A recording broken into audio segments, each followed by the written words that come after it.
Hello అందరికీ ఊరు start అయిపోయాను. సో వెళ్ళగానే హౌసీ ఆడుకున్నాము. గోల హౌసీ అని. సో హౌసీ ఆడుకొని ఈవినింగ్ అందరం కలిపి అలా బయటికి వెళ్ళాము. లియాన్స్ లోహిత్ మీతో పాటు మేము సమానం అని ఎక్కడ తగ్గట్లేదు. సో మన వాళ్ళకి అది అయిపోయింది. ఇంకా పానీపూరి బండి చూసారు, దాని మీద పడ్డారు వెళ్ళి. మన వాళ్ళు ఇక్కడ కూడా ప్లేట్తో యుద్ధం చేసేస్తున్నారు. అస్సలు ఎక్కడ తగ్గట్లేదు లియాన్స్ లోహిత్. సో అలా కాసేపు నవ్వుకుంటా ఆడుకుంటా వీడియోలు తీసుకొని అయితే మేము ఇంకా ఇంటికి స్టార్ట్ అయిపోయాము.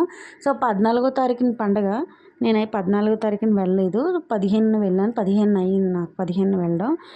15 కూడా వెళ్ళకపోతున్నాం. బట్ 7 సంవత్సరాల కిందట మేము అందరం మాట్లాడుకున్నాము కుటుంబం అంతా. కొన్ని కారణాల వల్ల డాడీ వాళ్ళ ఫ్యామిలీతో కొంచెం దూరంగా ఉండాల్సి వచ్చింది. ఇప్పుడైతే హ్యాపీగా అందరం దగ్గర అయిపోయాము. చాలా హ్యాపీగా ఉన్నాం కూడా. కొంతమంది కలవాలి, వాళ్ళు కలిసిస్తే ఇంకా హ్యాపీ అండ్ ఉంటుంది ప్రతి ఒక్కరి లోపల. విడిపోయిన తర్వాత కలవాలి, మాట్లాడాలని ప్రతి ఒక్కరిని ఒకరొకరు మిస్ అవుతారు. బట్ కోపాలు, ఈగోస్ అన్నీ అడ్డొచ్చేస్తే వాళ్ళతో మేము మాట్లాడేదేంటి, మేము వాళ్ళతో మాట్లాడేదేంటి ఒక్కొక్కరు. బట్ అవన్నీ తీసేస్తే ఒకటి అవుతాము. లేదు పంతాలు పట్టింపులు అంటే ఇంక లాస్ట్ వరకు మాట్లాడుకోకుండా ఉంటాము. అమ్మవారి దయ వల్ల హ్యాపీగా అందరం అయితే కలిసిపోయాము.